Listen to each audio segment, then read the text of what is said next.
kejar bos. Pisang!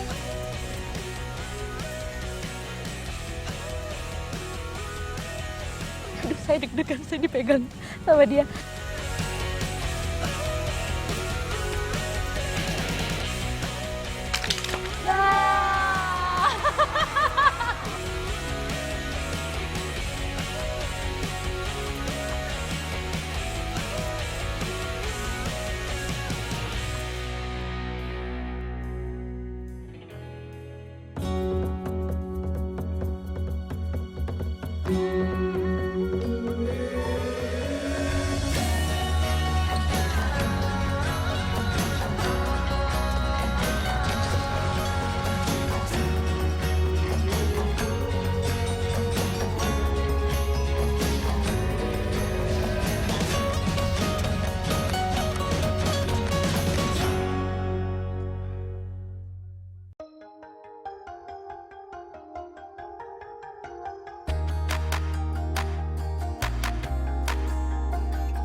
Nasalis larvatus, jenis monyet hidung panjang dengan rambut berwarna merah kecoklatan yang amat eksotis. Maskot salah satu taman rekreasi di ibu kota ini sekaligus jadi ikon Provinsi Kalimantan Selatan, Bekantan. Bisa dibilang Borneo adalah kerajaan bagi para bekantan. Sayangnya, primata endemik ini tengah berjuang melawan kepunahan. Walaupun belum ada angka perkiraan jumlahnya, tapi dipastikan bahwa populasi bekantan turun drastis pasca kebakaran hutan tahun 2014.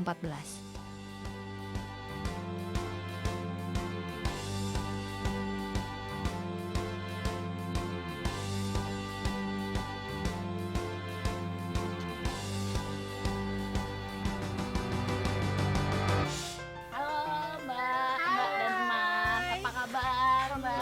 Apa kabar juga? Ini Mbak Amalia sebagai Ketua Yayasan SBI Sahabat Bekantan Bekantan Indonesia Indonesia yang ada di Banjarmasin. Iya. Ini lagi ngapain ini Mbak? Kita lagi nyiapin pakan buat bekantan yang ada di pusat rehabilitasi. Oh, jadi nanti akan ngasih makan bekantan. tuh.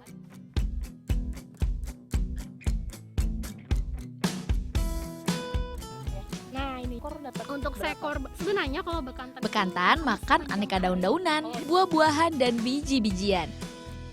Kalau di habitat aslinya, mereka suka makan buah rambai. Yang ini namanya ciro, ditemukan tersangkut di jaring nelayan saat dia masih kecil.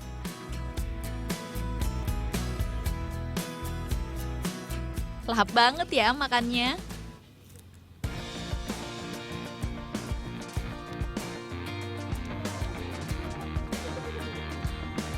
Hari ini jadwal pemeriksaan perkembangan ciro. Oh iya, bekantan itu hewan yang cenderung pemalu. Kalau dia ngerasa terancam, dia memilih untuk kabur dan bukan menyerang.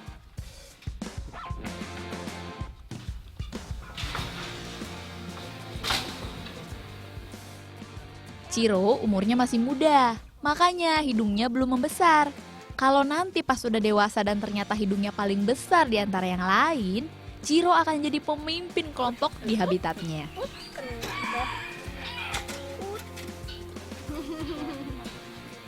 Kan bergerak 45.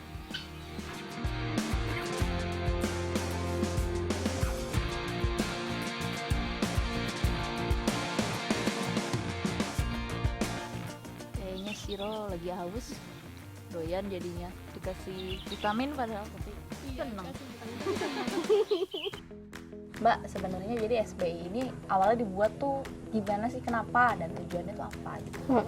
Jadi Sahabat Bekantan Indonesia itu adalah lembaga yang memang mengkhususkan diri untuk perlindungan dan pelestarian bekantan. Karena apa? Pertama, bekantan itu maskot dari Provinsi Kalimantan Selatan. Kedua, bekantan itu statusnya saat ini dilindungi.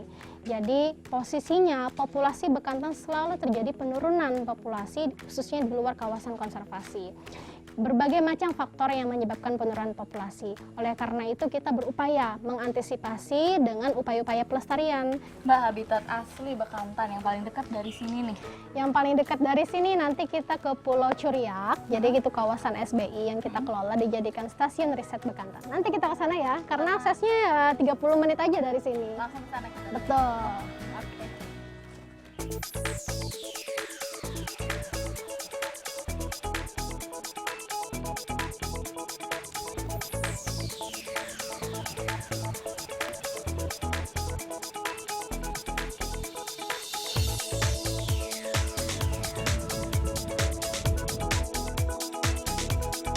Ini dia Pulau Bakut dan Pulau Curiak, habitat asli para bekantan yang letaknya nggak jauh dari kota Banjarmasin.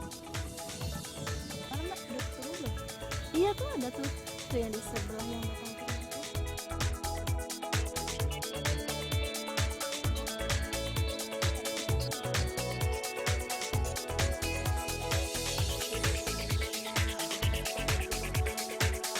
Mereka hidup di hutan bakau dan rawa yang dasarnya berlumpur. Ngeliat bekantan di alam bebas rasanya luar biasa. Emang udah seharusnya mereka hidup di sini tanpa terganggu perubahan lingkungan. Primata asli di sekitar Banjarmasin nggak hanya bekantan.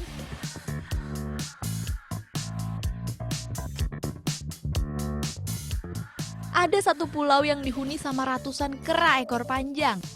Namanya Pulau Kembang. Selain wisata fauna, pulau ini juga dijadikan sebagai tempat ziarah dan tempat berdoa.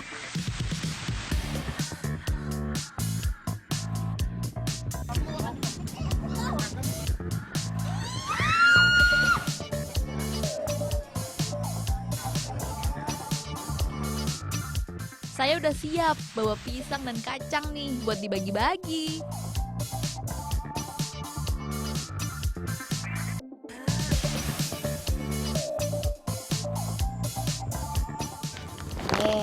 Yeay, asik. Udah. Kacang nih, kacang. Sabar, Bos. Pisang.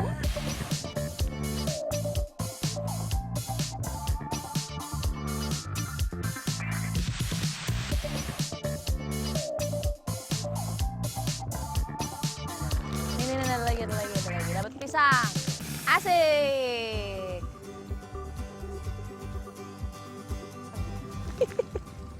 Pisang ya. Pisang nih.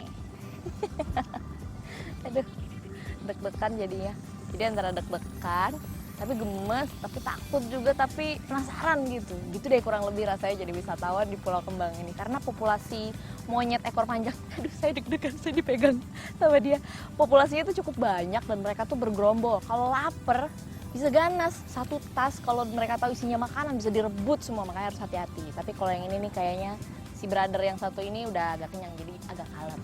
Kita coba kasih lagi ya. Pisang, apa kacang? Kacang ya, tadi kan pisang udah. Nih, kacang.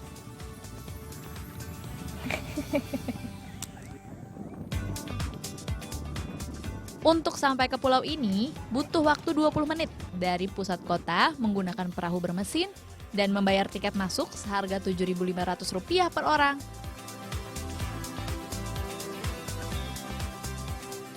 Kalau main ke Banjarmasin, jangan lupa ke Pulau Kembang ya.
3, 5.000.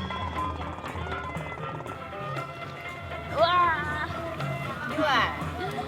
Terima kasih ya, Ci. Selamat datang di Kota Seribu Sungai Banjarmasin. Kota ini punya ikon pasar terapung. Transportasi air jadi unsur penting buat warga Banjarmasin. Dan ini adalah perahu kecil bermesin yang jadi transportasi utama di sini, namanya Jukung dan Klotok.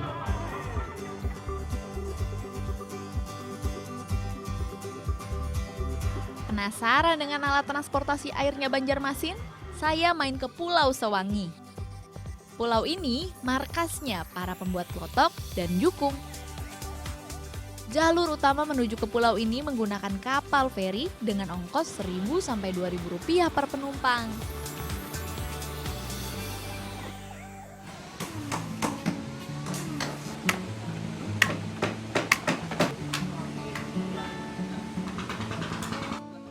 Begitu tiba, pemandangan mata langsung disuguhi aktivitas warga membuat klotok dan jukung di depan rumah.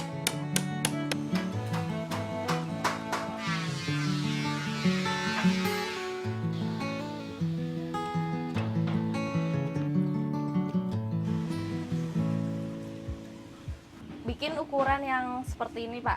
Ini ukurannya apa? Kecil berarti, Pak? Kalau ukuran seperti ini kecil ini. Kecil. Kalau dihitung meter ini sekitar 8 meter. Kalau yang 8 meter gini berapa lama Pak bikinnya? 1 minggu. 1 minggu? 1 minggu. 1 minggu bisa langsung dipakai? Ya, bisa pakai 1 orang. Ini hanya bisa 1 orang? 1 orang. Penumpangnya? Kalau penumpangnya ini kalau di... Oh, proses yang bikin 1 orang Kalau yang aja? bikin 1 orang. Oh, sebesar ini Kalau 1 orang yang bikin? Hmm. Kalau yang ukurannya besar seperti yang sebelah sana, Kalau itu ukurannya berapa?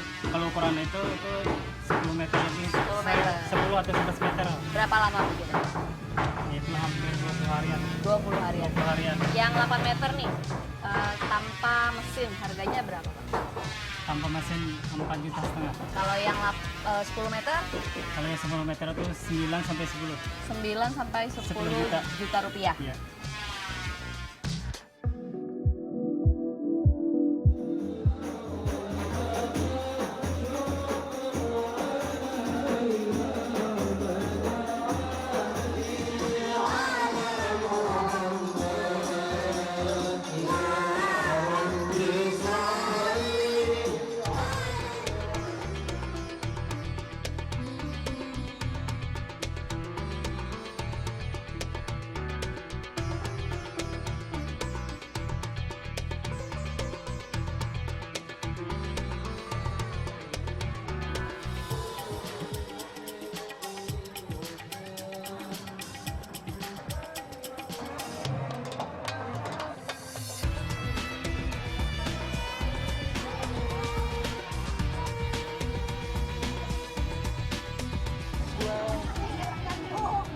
Gini rasanya jadi peserta tradisi Baayun Maulid, tradisi suku Banjar yang sudah berumur 500 tahun.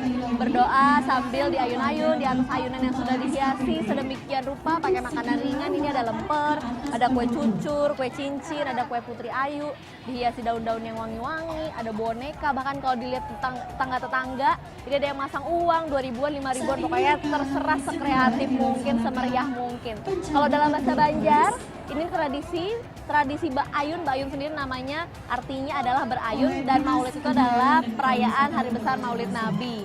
Dan kalau menurut kepercayaan orang sini, orang-orang yang sudah mengikuti tradisi Baayun Maulid adalah orang-orang yang sudah melewati satu tahapan penting dalam kehidupannya. Kemeriahan begitu terasa sambil diiringi lantunan syair salawatan.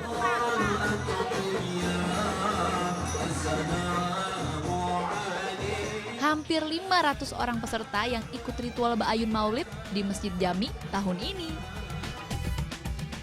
Untuk menjalani perpaduan tradisi Banjar dan Islam ini, ada sejumlah syarat yang harus dipenuhi.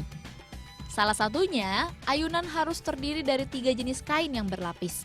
Walaupun mayoritas pesertanya balita, tapi ada juga masyarakat lanjut usia yang ikut tradisi ini.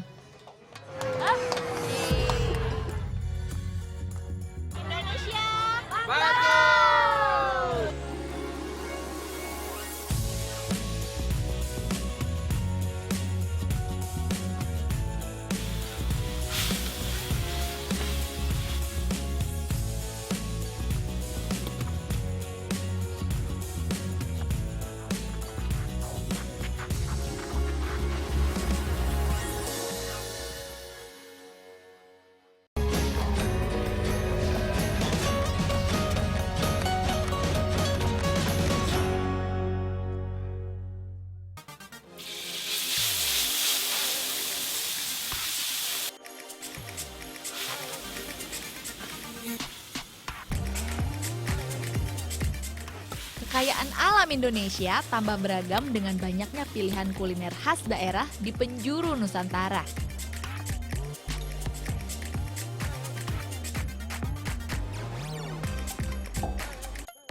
Banjarmasin adalah salah satu destinasi yang disukai.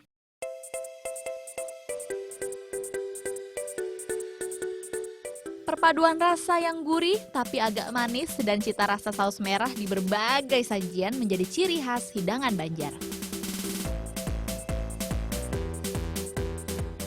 30 tahun terakhir, nama kuliner mie Banjir tidak bisa dipisahkan dari tanah Banjar.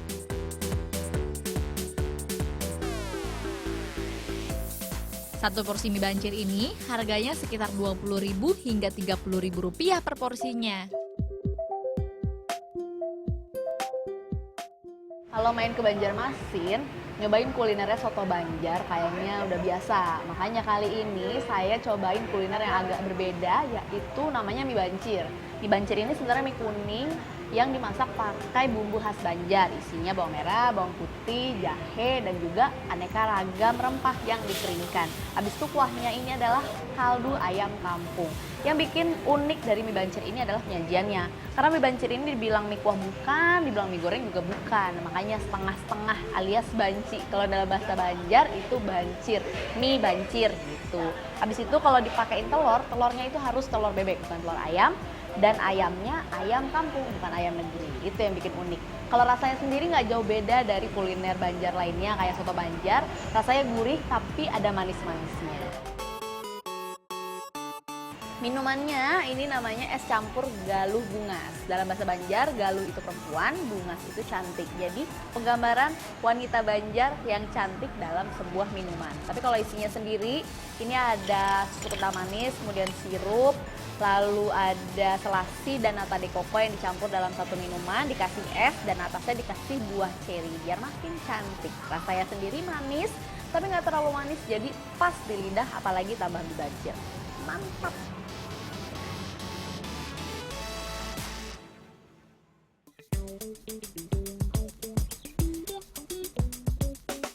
Ngelengkapin perjalananku di Banjarmasin, aku mau coba belajar permainan tradisional Banjar, namanya Balogo.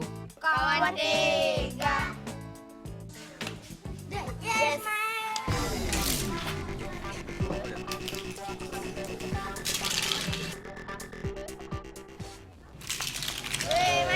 Alatnya pakai sebilah bambu sebagai pemukul dan batok kelapa yang disebut logo.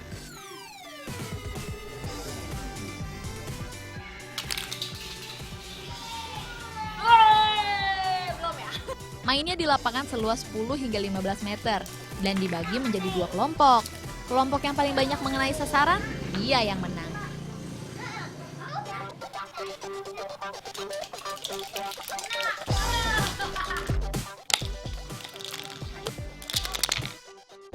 Permainannya ini kalau dilihat-lihat tuh mirip golf tapi versi tradisional. Kalau di golf nih ceritanya sticknya, ini bolanya, terus yang itu targetnya. Harus kena nih ya. Ya.